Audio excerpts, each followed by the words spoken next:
자, 이어서 계속 읽어볼게요. 보강보살이여, 그대는 신통력으로 그 가족들로 하여금 불보살님의 존상 앞에서 지극한 마음으로 이 경전을 읽게 하거나, 이 경전이 무슨 경이에요? 지장경. 그러니까 지장경이 이렇게 좋아요. 다른 사람을 시켜서 읽게 하되 그 수요를 3번에서 7번까지 이르게 하라. 그러니까 몇 번 이상은 읽어라? 예, 3번 이상은 읽어라. 3번에서 7번까지라고 돼 있잖아요. 예, 그래요. 이제 한글도 잘 못 읽어요. 3번 이상은 읽어라. 몇 번까지는 읽어라? 7번까지는 읽어라. 근데 우리는 7번 읽으면 돼요, 안 돼요? 우리 업보는 한 70번 읽어야 돼요, 여러분. 몇 번? 70번. 그러니까 많이 읽을수록 좋다. 그리하며 악도에 떨어진 부모 등의 권속들이 독경하는 소리를 듣고 해탈을 얻어 다시는 꿈속에 나타나지 않느니라. 꿈에서 귀신이 이제 안 나타난다는 거예요. 저 이런 얘기를 너무 많이 들었어요. 제 실제로 알고 있는 불자님들 중에서도 자꾸 꿈에서 귀신이 나타나가지고 악몽에 가위가 눌려서 일상생활이 거의 힘들 정도로 지독하게 그냥 꿈자리가 뒤숭숭해서 고생했던 분들이 지장경 읽고 지장기도 간절하게 해가지고 꿈에서 귀신 나오거나 가위 눌리는 증상이 싹 사라진 불자님들을 여러 명 봤어요. 그러니까 저는 지장경 말씀을 믿어요. 실제로 체험하신 분들을 많이 봐가지고. 근데 여러분, 지장경만 그런 게 아니에요. 어떤 분은 나무아미탑을 연불해서 효원 보신 분도 있고, 어떤 분은 뭐 귀신 쫓는데 능엄주가 최고다라는 얘기를 또 어디서 들어서 몇 개월 동안 잠잘 때마다 자기 전에 능엄주를 3편씩 읽었는데, 자기 전에 능엄주 3편씩 읽고 나서 어느 순간부터 꿈자리에서 귀신들이 싹 사라졌다는 얘기도 있고, 또 어떤 분은 금강경 독송했는데 꿈자리에서 귀신들이 싹 사라졌다는 얘기도 하시고, 또 어떤 분은 법화경을 사경하면서 그렇게 꿈에서 막 귀신이 보이고 맨날 그렇게 꿈에서 가위가 눌렸는데, 심지어 무당한테 찾아가서 비싼 돈 주고 부적까지 받아왔는데도 효험을 못 보다가, 제가 직접 들은 얘기예요. 지장경 사경하고 악몽하고 가위가 싹 사라졌다라는 얘기를 제가 직접 들었어요. 그래서 제가 늘 말씀드리죠. 광우 스님은 스님 무슨 기도해야 좋아요? 라는 질문 제일 싫어한다 말씀 들었죠. 예, 저 무슨 기도하면 제일 좋아요? 어떤 기도해야 돼요? 나 이런 질문을 제일 싫어한다. 이런 질문 하지 말아라. 방송에서 여러 번 얘기했잖아요. 그죠? 그러니까 그거예요. 어떤 기도를 하건 부처님을 향한 기도는 하나로 통한다. 여러분 이제 귀가 아프도록 들었죠? 그러니까 어떤 기도를 하든 그냥 간절하게 해라. 스님 저는 지장경이 좋아요. 그 지장기도 하시면 돼요. 스님 저는 관세음보살이 좋아요. 그 관음기도 하시면 좋아야 돼요. 스님 저는 신묘장구 다라니가 좋아요. 그럼 신묘장구 다라니 기도하면 좋아요. 스님 저는 이상하게 금강경을 독송하면 마음이 편안해져요. 그 금강경 하시면 돼요. 제발 나한테 스님 무슨 기도해야 효과가 더 좋아요? 이런 질문 해라 하지 말아라. 하지 말아라. 자꾸 하면 미워할 거야 아주 그냥. 예? 내 방송에서 그렇게 하지 말라고 여러 번 얘기했는데, 그러니까 어떤 기도를 하든 부처님을 향한 기도는 하나로 통한다. 핵심은 무엇이다? 간절함. 아시겠죠? 이제 간절함. 그래서 관음 기도를 하든 지장 기도를 하든 그 간절한 기도가 핵심입니다. 알겠습니까? 자, 그럼 한번 또 읽어볼까요? 또 보강보살이여, 만일 미래세에 미천한 사람이나, 미천한 사람 그러니까 신분이 낮은 사람, 옛날에는 신분 계급 제도가 있었잖아요. 그죠? 미천한 사람, 신분이 낮은 사람이나 자유를 잃은 사람, 자유를 잃은 사람이 누구겠어요? 노예들을 말하죠. 그래도 여러분 우리는 복이 많아요. 그래도 이 대한민국 민주주의 국가에 태어나서 그래도 우리가 신분제는 사라졌잖아요. 그죠? 여러분 뭐 옛날이 좋다 옛날이 좋다 그러는데 여러분 조선시대 태어났어 봐요. 이 자리에 앉아있는 사람 중에서 양반은 몇 명 없을걸요? 거의 다 종이에요. 저는 서울 도성에도 못 들어가요. 조선시대에는 스님들이 출가자, 스님들이 엄청 천대받았던 시대예요. 알고 계시죠? 그래서 광우스님이 제일 싫어하는 시대가 어느 시대? 조선시대. 무슨 간장도 안 먹는다고 했어요? 조선 간장도 안 먹는다고 했잖아요. 근데 조선이시 아주 그냥. 그래도 우리 세종대왕이 한글 만들어준 건 감사해요. 예, 그래도 우리 세종대왕이 한글을 만들어 주셨잖아요. 그리고 세종대왕은 너무나 내가 좋은 게 불자였어요. 그래서 말년에는 정말 말년에는 저기 그 궁전에다가 절도 짓고. 근데 이제 재밌는 게 제가 이제 조선왕조 500년 책을 보는데 세종대왕이 너무나 머리가 천재적인 사람이고 말도 잘했잖아요. 그러니까 항상 신하들과 토론을 했대요. 그래 우리 한번 따져보자. 그리고 서로 토론을 해서 학문적으로나 말빨로나 세종을 이길 만한 사람이 없었대요. 정말 천재였나 봐요. 그 숱한 양반들, 유생들, 관리들, 학자들과 끊임없이 토론하고 끊임없이 설득하고 또 토론하고 그런 어떤 합리주의자였는데 말년에 갈수록 근데 세종대왕의 말년에 몸이 많이 아팠대요. 알고 계시나요? 몸에 종합병원이었대요. 근데 사람이 몸이 아프면 좀 짜증이 많아져요. 그죠? 그래서 그런지 몰라도 세종대왕이 나중에 나이가 들수록 어떻게 변해가냐면 젊었을 때는 그래 토론 한번 해보자 하고 막 몇 날 며칠 동안 서로 토론하고 논쟁하고 설득을 시켰는데 나이가 들수록 이렇게 얘기하더래요. 됐어 니들이 뭘 알아. 니들이 뭘 알아. 하라는 대로 해. 이렇게 약간 그런 식으로 이제 변했다. 그런 얘기가 있는데 그래도 세상에 세종대왕 같은 임금이 어디 있어요. 그죠? 예, 근데 조선왕조 500년 그 역사책을 보면 세종대왕이 정말 백성들을 위해서 노력을 많이 했지만 그래도 그 시대 때는 백성들이 살기가 힘들었대요. 막 중국에 공물 바쳐야 되고 부역을 해야 되고 막 노동해야 되고 그런 거에 비하면 그래도 어느 시대에 태어난 우리가 참 복이 많아요? 지금 이 시대에 태어난 우리가 참 복이 많아요. 그죠? 그래서 누가 그러더라고요. 스님, 대한민국이 제가 해외여행을 엄청 많이 다니고 출장을 많이 다녔는데 정말 한국 같은 나라 없습니다. 대한민국 같은 나라 없습니다. 그래요? 세계 미국에서 살아. 미국은 툭하면 총기 사건 나가지고 밖에 돌아다니기도 무섭습니다. 정말 한국 같은 나라 없습니다. 그래요?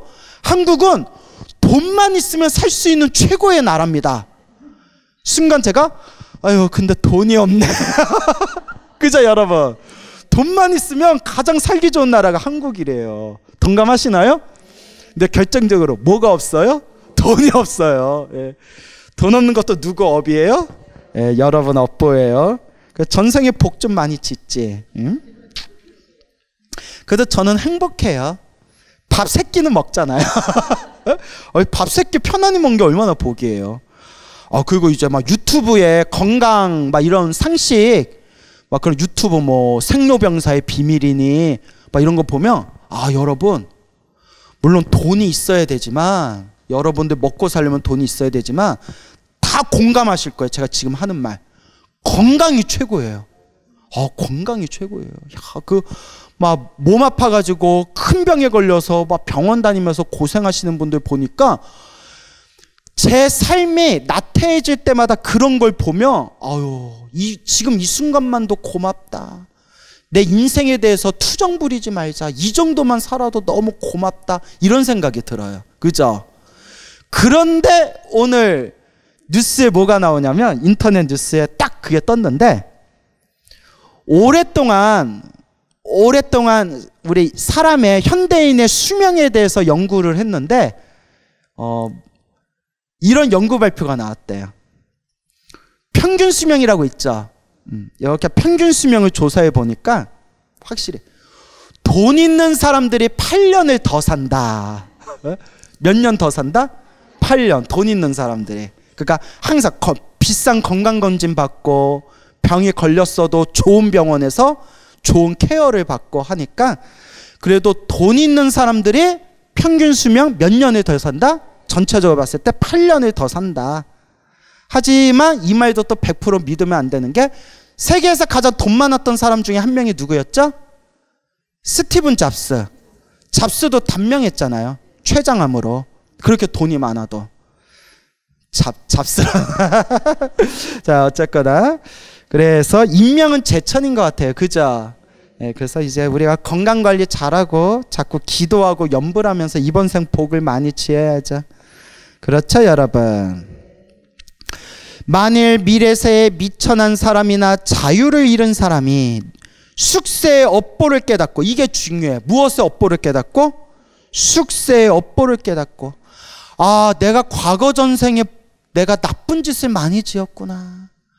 좋은 일도 나쁜 일도 다 내가 지은 업보라고 하는데 내가 이렇게 힘들고 괴롭고 답답하게 사는 게 누가 지은 업보구나? 내가 지은 업보대로 지금 살고 있구나. 전생에 내가 못된 짓을 많이 해서 이렇게 미천한 신분으로 태어났거나 노예로 살아가고 있구나. 이렇게 스스로 숙세, 과거 전생의 업보를 깨닫고, 자신의 업보를 깨달았으니까 뭐 해야 돼요? 참회해야죠. 잘못했습니다. 제가 과거 전생부터 지었던 제 업보를 참회합니다. 잘못했습니다. 그래서 제가 늘 말씀드리잖아요.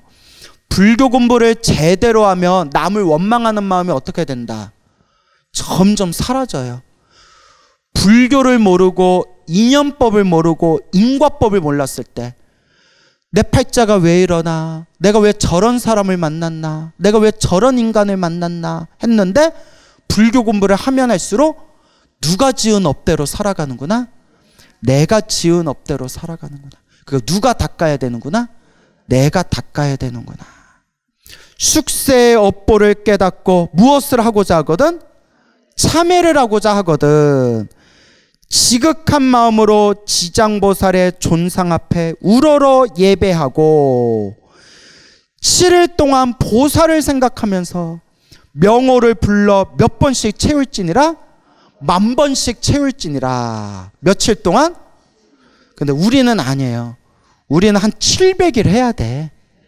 700일 동안 10,000번씩 채우는 것 같고 돼야 안 돼요. 한 700만 번 불러야 돼, 지장보살을요. 우리 업이 참 두터워요. 근데 여기서 간절하게 7일 동안 지장보살을 생각하면서 명호를 불러 몇 번을 채워라? 10,000번을 채워라. 그러니까 요 문장대로 하면 7일 동안 10,000번만 채우면 된다, 이렇게 해석도 되고요. 매일매일 10,000번씩 7일 동안 불러라, 이렇게 해석도 돼요. 그죠? 예, 이게 애매해요. 그래서 7일 안에 지장보살 이름을 10,000번을 채워라 라고도 할 수 있고, 혹은 7일 동안 매일매일 10,000번씩 염불해라, 이렇게도 해석이 가능해요. 근데 이왕이면 뭐예요? 다다익선, 많이 불러라. 몇 번 불러라? 많이 불러라. 또 다다익선 하니까, 아, 기도는 다담이 위해서 해야 되나? 또 이래버리면 팔쩍 뛰는 거예요, 아주.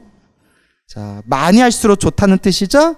그래서 염불은 많이 해야 돼요. 정말 아까도 말씀드렸지만 꿈속에서 귀신을 보면 꿈에서 나도 모르게 저절로 나무아미타불, 관세음보살, 지장보살 염불이 튀어나올 정도로.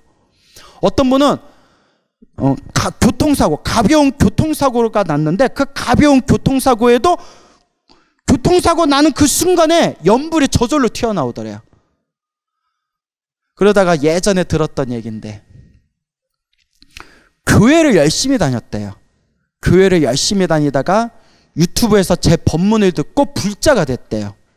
불자가 돼서 예전 얘기야, 몇 년 전 얘기인데 관세음보살, 관세음보살, 관세음보살 매일매일 염불하다가 사고가 났는데 땅 하고 사고 나는 순간 오 아버지 이랬대요. 오 주여 아버지.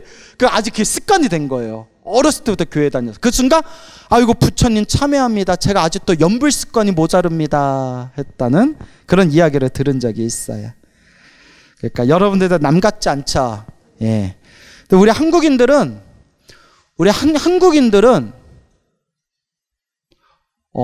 우리 한국인이 가장 많이 믿는 종교가 뭔지 아세요? 1위가? 기독교? 불교? 유교? 유교는 종교라고 하기에는 좀 힌두교. 한국인이 가장 많이 믿는 종교 1위가 힌두교라고 전 생각해요. 좋은 일이 생기든 나쁜 일이 생기든 항상 힌두교 신의 이름을 불러요. 오 시바.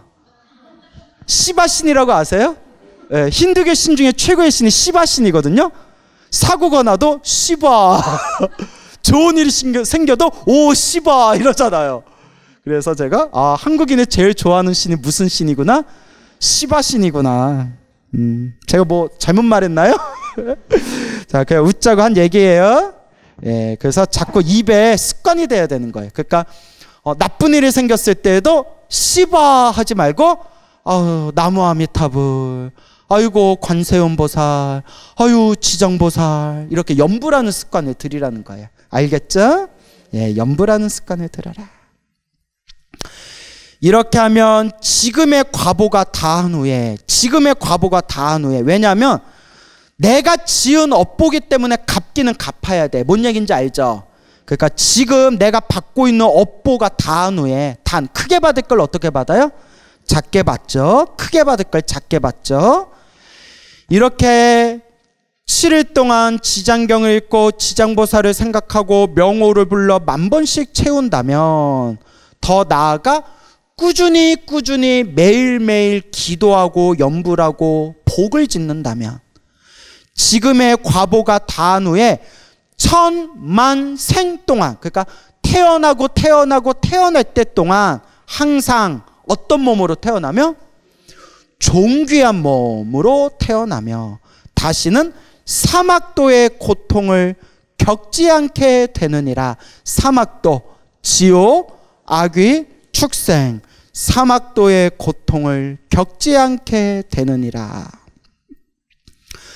보강보살이여 미래세 연부제에서, 연부제는 다른 말로 남선부제라고 부른다고 했죠? 그래서 우리 인간 세상을 남선부제라고 하고, 그래서 어떤 분이 질문을 하더라고요. 스님, 제가 이제 스님 지장경 법문 듣고 지장기도를 시작했는데요, 지장보살 지장정근할 때 나모 남방화주 대원 본존 지장보살하고 들어갔잖아요. 대원본존은 이해가 간다. 대원본존, 큰 원력을 갖춘 근본이 되는 높은 분, 이거는 강의 들을 때 들어서 이해가 안 돼. 왜 남방화주라고 하느냐, 여러분 알고 계세요? 몰라요? 근데 여태까지 질문을 안 했어요? 자, 남방화주가, 남방은 어느 쪽을 남방이라고 하겠어요? 네? 설마 어머 너 오늘 입은 남방 너무 어울린다, 지장보살은 남방 입고 다니시는구나, 이러면 또 돼요 안 돼요? 펄쩍 뛰어요. 또 남방은 남쪽을 뜻해요. 화는 교화하다, 제도하다, 사람을 교화하다, 중생을 교화하다 라는 표현 있죠? 화, 주인 되는 분, 으뜸되는 분. 그래서 남쪽에 중생을 교화하는 주인 되는 분, 으뜸되는 분. 자, 따라서 남쪽의 중생을 교화하는, 제도하는 주인 되는 분. 그러면 그 남방이 왜 남방이겠어요? 자, 따라서 남선부제. 이제 알겠죠? 남선부제가 뭐라고 했어요? 우리 여기 인간 세상에서 미륵부처님이 오시기 전까지 중생들을 제도하시는 으뜸되는 분이다. 이제 남방화주가 무슨 뜻인지 알겠죠? 한 달 후에 물어보면 또 모른다고 할걸? 응? 자, 잘 기억해 두세요. 이렇게 하나씩 배워두는 거예요. 연부제, 남선부제에서 새로 남자 아기나 여자 아기가 태어났을 때 7일 이내, 누가 태어났을 때 7일 이내? 아기가 태어났을 때 7일 이내에 이 불가사의한 경전을 읽어주고, 불가사의한 경전이 뭐예요? 지장경. 이 지장경 불가사의한 경전을 읽어주고 다시 보살, 지장보살의 명호를 10,000번 불러주면 그 애기한테 엄청난 복이 간다는 거예요. 비록 과거 여러 생의 허물로 인하여 죄보를 받을지라도 곧 해탈을 얻게 되며 안락하게 잘 자라고 수명이 연장되느니라. 만일 복을 받아 태어난 아기라면 안락과 수명이 더욱 더하게 되느니라. 그 아기가 엄청나게 복을 받는다는 거예요. 그래서 여러분, 제가 여기서 제가 꼭 하고 싶은 얘기가 있는데, 이분도 불자들 사이에서 유명하신 분이에요. 불자들 사이에서 유명하신 분이고 유튜브에서도 많이 활동하는 분이시고 저보다 한참 선배님이라서 제가 누군지 밝힐 수는 없지만, 근데 그분은 관음기도를 좋아하세요. 신도들한테 관음기도 많이 권해라 하는데, 우연히 그분 유튜브 썸네일과 그분 법문에서 제가 쏘스라치게 깜짝 놀라는 이야기를 몇 년 전에 들은 적이 있었어요. 뭐냐? 그러니까 그분도 당신 법집에 사로잡힌 거예요. 그 사람은 이제 사람들한테 관음기도를 많이 권하시는데, 그 스님은 이런 식으로 얘기하는 거예요. 관음기도 해라. 관음기도가 최고다. 여기까지는 괜찮아요? 뭐라고 하면, 누가 지장기도에 대해서 물었나 봐요. 그러니까 딱 하신 말씀이, 지장기도는 죽은 사람 영가한테나 해주는 기도다. 죽은 사람 영가한테나 해주는 기도니까 무슨 기도가 최고다? 관음기도가 최고다. 그 죽은 사람 영가들한테 기도해 줄 때나 지장기도 하는 거다. 그러니까 이렇게. 근데 제가 늘 하는 얘기 있잖아요. 경전대로 얘기하라고요. 누구 뭐대로 얘기해라? 경전대로 얘기하라고요. 제 말이 지나친가요? 부처님 말씀대로 얘기해야죠. 그러니까 신도들이 자꾸 헷갈려하는 거예요. 스님들마다 내용이 다르니까. 유튜브에서 스님들한테 법문 듣고 강의 들으면 스님들마다 법문 내용이 다르니까 신도들이 헷갈려하는 거예요.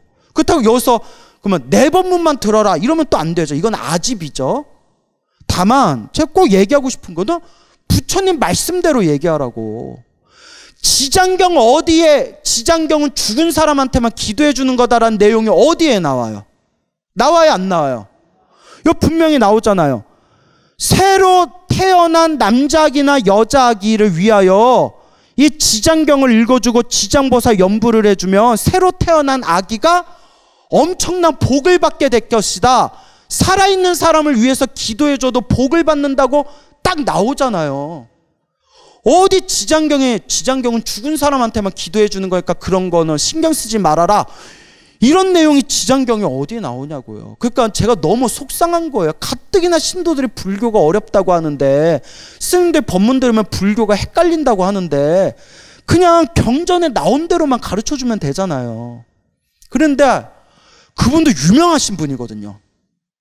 저 지방에서 활동하시는 분인데 딱 이름 되면 알만한 분이에요. 유명하신 분이 그래버리면 신도들은 더 헷갈리는 거예요. 왜냐하면 그분이 가지고 있는 권위가 있거든요. 설마 저 정도 되는 스님이 모르고 얘기하셨을까. 그래서 저도 그렇지만 스님들도 법문하다 보면 실수를 해요. 그러니까 스님들마도 100% 믿지 말라는 거예요. 그리고 우리나라에서 되게 똑똑하다는 스님 계시는데, 제가 좋아하는 스님이지만 그 스님하고 대화하다 보면 틀린 내용이 많아요. 그러면 당신이 틀리다는 걸 모르니까 이렇게 인터넷 찾아서 보여주면 내가 옛날 같지가 않아 이러세요. 에? 누군지 눈치챘을 것 같은데? 내가 옛날 같지가 않아. 그냥 쉬워 막 이러세요. 그러니까 제가 하고 싶은 말은 그렇게 똑똑한 분들도 실수한다고요. 사람인데. 근데 문제는 그래서 우리가 더 조심해야 돼. 신도님들은 우리 말을 막 100% 믿으려고 하잖아요. 근데 우리도 틀린다니까요. 그러니까 엉뚱한 소리 하지 말고 뭐에 근거해서 얘기해라? 경전에 근거해서 얘기해라.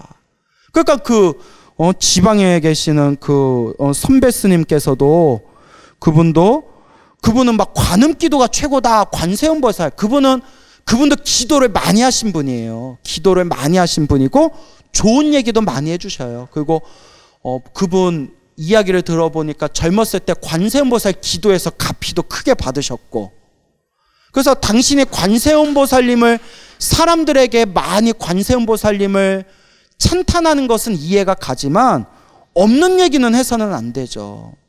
이제 알겠죠?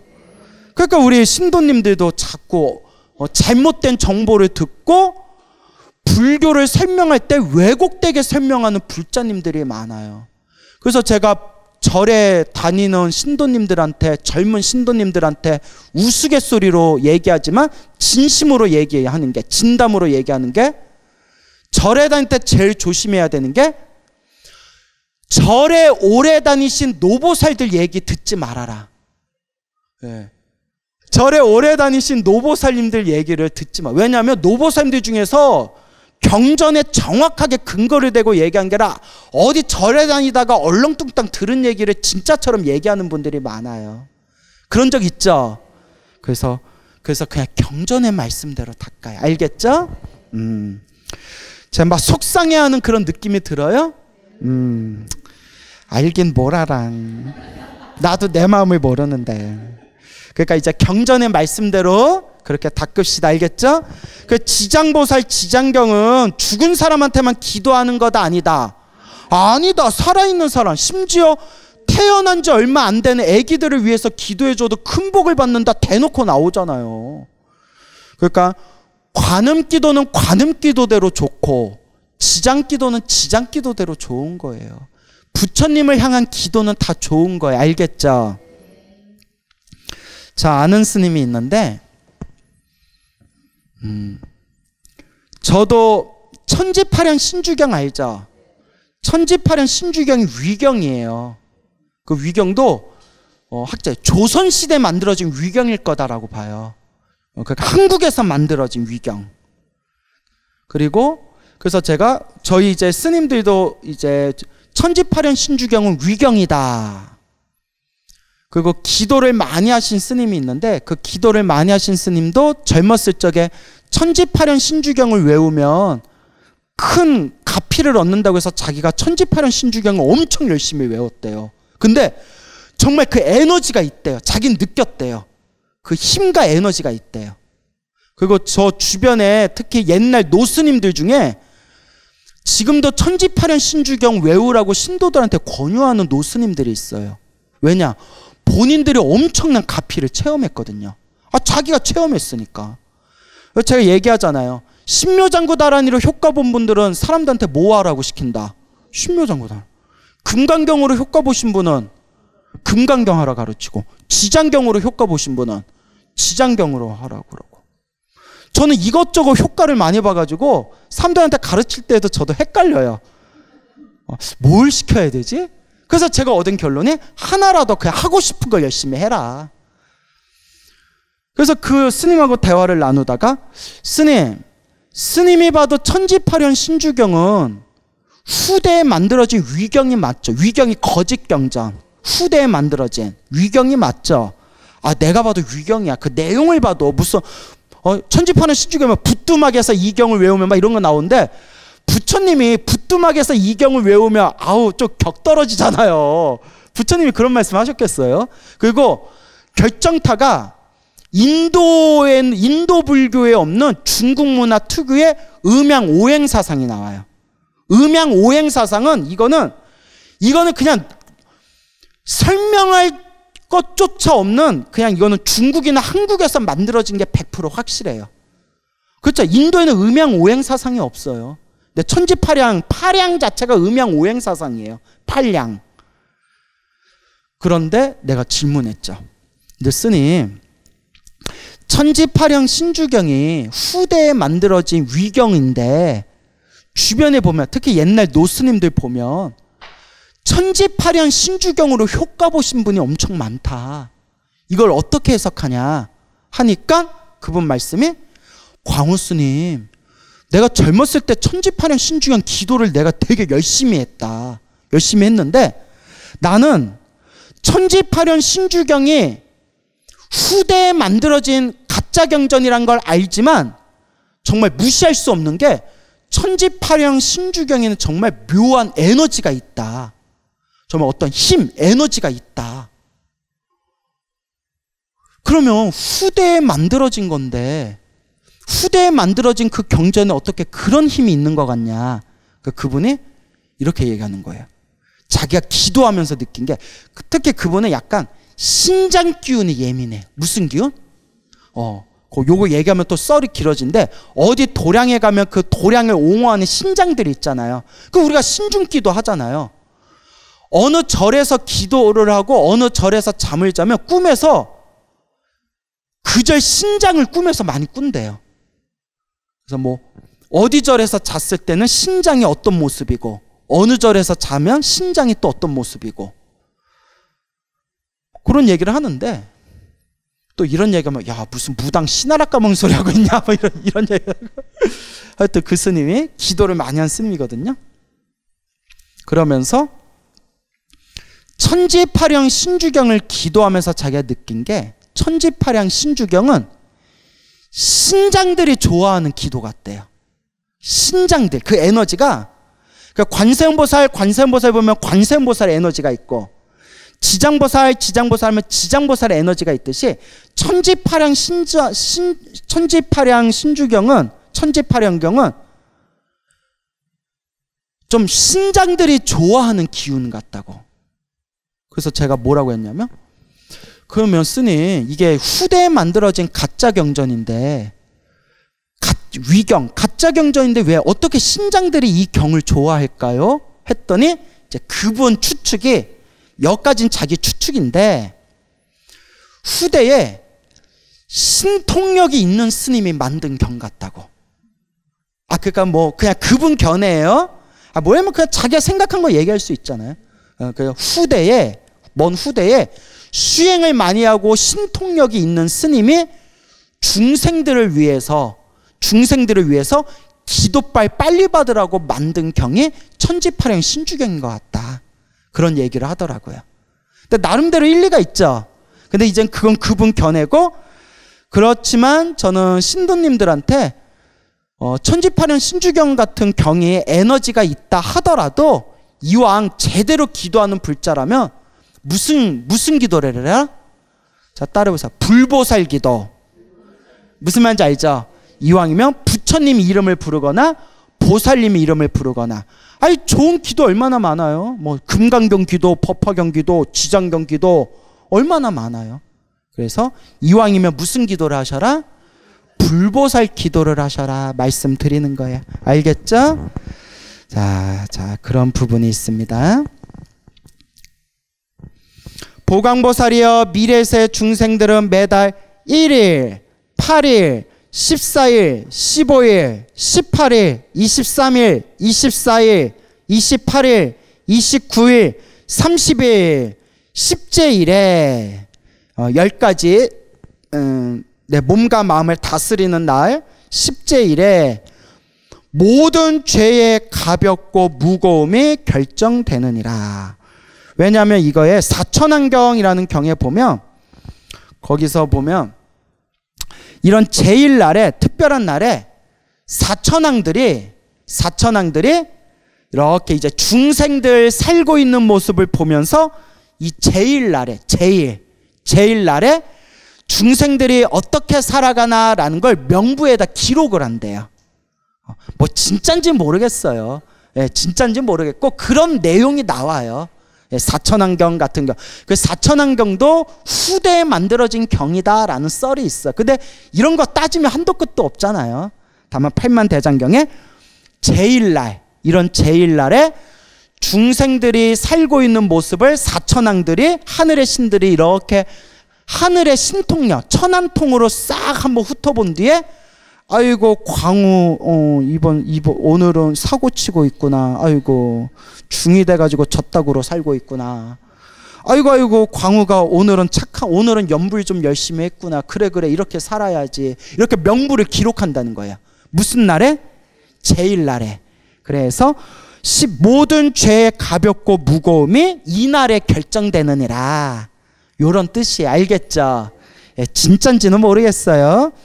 그래도 내가 지은 업보가 다 어디에 저장된다?